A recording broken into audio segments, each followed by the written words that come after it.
Эфирда Татарстанның көньяк көнчыгыш хәбәрләре, студиядә Резида Шамсуллина. Исәнмесез бүгенге программада. Фаразлар борчулы, вице-премьер районнарга бүгеннән үк югары әзерлек режимына күчәргә кушты. Су басу вакытында 200дән артык торак пункт зыян күрергә мөмкин. Укудан эшкә урнашуга кадәр кыска юл. Әлмәттә һөнәри компетенциялар тармагы үзәге ачылды. Әлмәткә Акбарс командасы килде. Танылган хоккейчылар яшь спортчылар белән аралаштылар һәм аларга мастер-класс бирделәр. Студент-активистлар балалар йортында тәрбияләнүчеләргә кунакка барып кайттылар.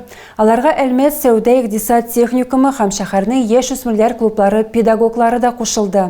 Волонтерлар үз акцияларын «Игелек нуры» дип атадылар. Программада мастер-класслар һәм җылы аралашу.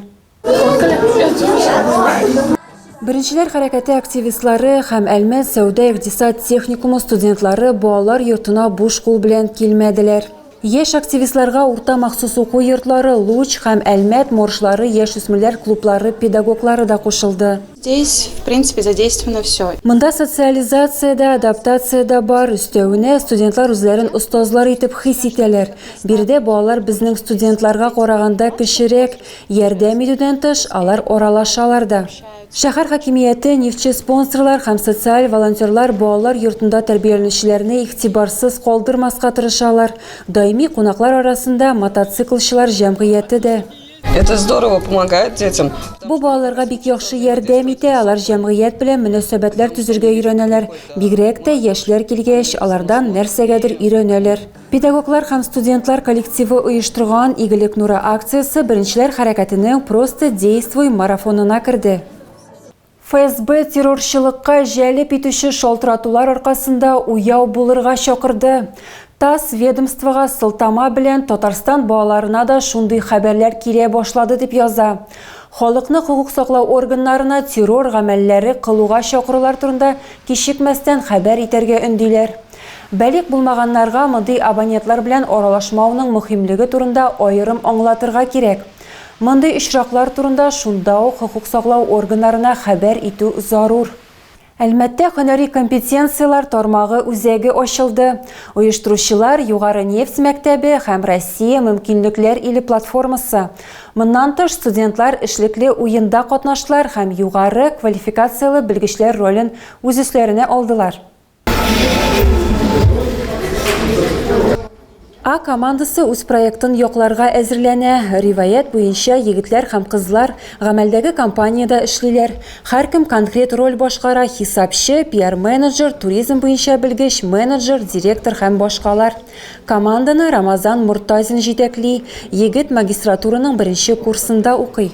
Я координирую Мин командамның эшен координациялим, кем нәрсә белән шөгыльләнәчәген хәл итәм. Мин бу рольләрне шәхси сыйфатлар буенча бүлеп бирәм. Студентларның эшлекле уены һөнәри компетенциялар тармагы үзәге ачылуының бер өлеше булып тора. Ул Югары нефть мәктәбенең фәнни белем бирү үзәгендә узды. Бу Россия мөмкинлекләр иле платформасының, компетенциялар үзәгенең һәм Югары нефть мәктәбенең уртак проекты. Аның барлыкка килүе нефть-газ секторы өчен югары квалификациялы кадрлар әзерләүдә мөһим адым. Төбәк икътисады үсешенең төп юнәлеше. Все, что здесь будет делаться, это, конечно, направлено в первую очередь. Барлык чаралар да студентларга юнәлдерелгән. Төрле федераль чаралар үткәрү дә, икенче яктан бу укытучыларга да кагыла. Бирдә укытучылар үсеше өчен төрле чаралар һәм мөмкинлекләр булдырыла.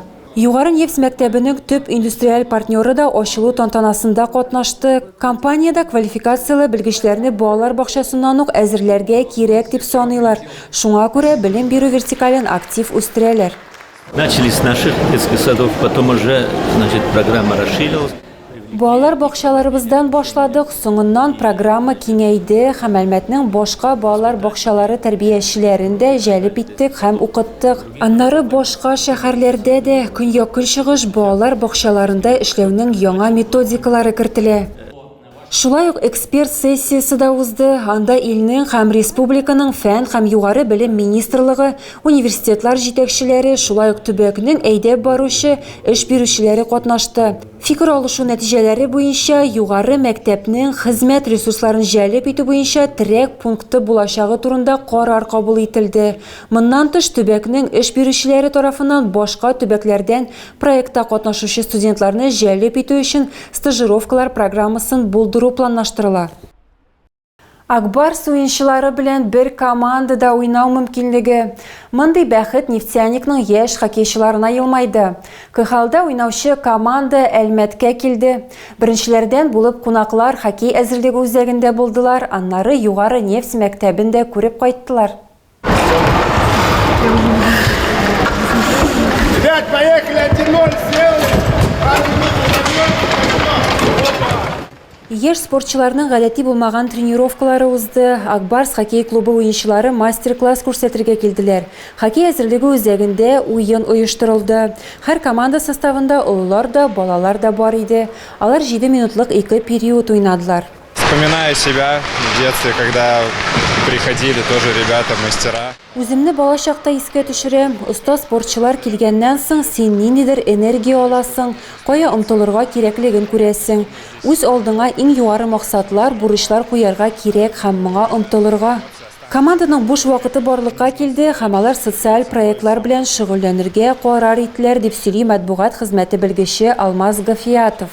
Бу тур кысаларында алар Түбән Кама, Әлмәт шәһәрләрендә булдылар. Конечно, очень круто. Мин дә кайчандыр шундый кечкенә малай идем һәм әтием хоккейчы булганга мин аренада яшәдем диярлек. Һәм анда үземнең кумирларымны очратырга хыялландым. Шуңа күрә мин аларның нәрсә хис итүләрен бик яхшы аңлыйм һәм һәр вакыт алар белән вакыт үткәрергә ризалашам. Хоккей матчыннан соң спортчыларның бер өлеше югары нефть мәктәбенең фәнни тикшеренү һәм уку үзәгенә экскурсияга китә, ә икенчеләре баскетбол уйнарга. Монда алар студентлар белән очрашалар. Артем Лукаянов Әлмәткә туган ягына кайту шатлыгы белән уртаклашты. Һәм аның командасы да монда ничек матур һәм заманча икәнен күрүләрен теләде. Яшь хоккейчыларга килгәндә ул иң мөһиме теләк, ә калганына өйрәнеп була, диде. Татарстанда су басу вакытында 200дән артык торак пункт зыян күрергә мөмкин. Язгы ташу бик көчле булган очракта Татарстанда су басу зонасына 39 муниципаль берәмлектәге 220 торак пункт эләгергә мөмкин. Анда 13 меңнән артык кеше яши. Бу хакта республика вице-премьеры Рөстәм Нигъмәтуллин хәбәр итте. Ул искәрткәнчә 2024 елның язгы ташуы буенча фаразлар борчулы.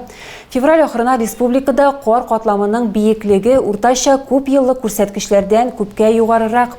Шуңа күрә аның сүзләренчә бу язда су басу киеренке сценарий буенча үтәргә мөмкин. Муниципальным районам предложено переходить в режим повышенной готовности уже с сегодняшних дней, а в случае начала подтоплений немедленно переходить в режим чрезвычайной ситуации. Әлмәт театры артистлары тантана премиясын алды. Лауреатларны бүләкләү тантанасы Буада узды. Әлмәт театрында Туфан Миңнуллин пьесасы буенча куелган «Ат карагы» спектакле актерлар ансамбле номинациясында тантана премиясына ия булды. Спектакльне Айдар Жаббаров куйды. Бу бары тик ир-ат артистлар белән генә куелган спектакль. Шәһәр чиста булсын өчен Әлмәт башкарма комитетында язгы өмәләрне планлаштыра башладылар. Бирдә санитар-экологик 2 айлык темасына киңәшмә узды. Әлмәтлеләргә шәһәрне җыештыруда катнашырга тәкъдим иттеләр. Быел зур өмәләр 20 апрельдә һәм 18 майда узачак. Апрель башыннан эпидемиологик 2 айлык башланачак. Барлык районнар территорияларны чистарту буенча күчәйтелгән эш режимына күчә. Ел буенча чүпләрне чыгарачаклар, яшел зоналарны, һәйкәлләрне һәм ишек алларын тәртипкә китерәчәкләр. Оешмалар беркетелгән территорияда җыештыралар. Башкарма комитетында билгеләп үтелгәнчә, барлык төп чараларны май бәйрәмнәренә кадәр тамамларга кирәк. Игътибар сораган мөһим проблемаларның берсе чүплекләр. За первые 3 месяца этого года Агымдагы елның беренче 3 аенда 785 шикаят кабул ителгән, шуларның 296-сы калдыкларны рөхсәтсез урыннарга урнаштыру факты буенча. Бер ел элек Әлмәт Экояз 2023 конкурсында 2нче урынны алды. Шәһәр хакимияте позицияларны саклап калу һәм яхшырту максаты куйды. Санитар-экологик 2 айлык 31 майда тамамланачак. Тағы да күбрәк яңалыклар һәм тапшырулар белән безнең сайтта таныша аласыз. Без социаль челтәрләрдә дә бар, хәбәрләр юллагыз. Бүгенгә менә шулар. Мин сезнең белән сау булашам. Исән-имин булыгыз.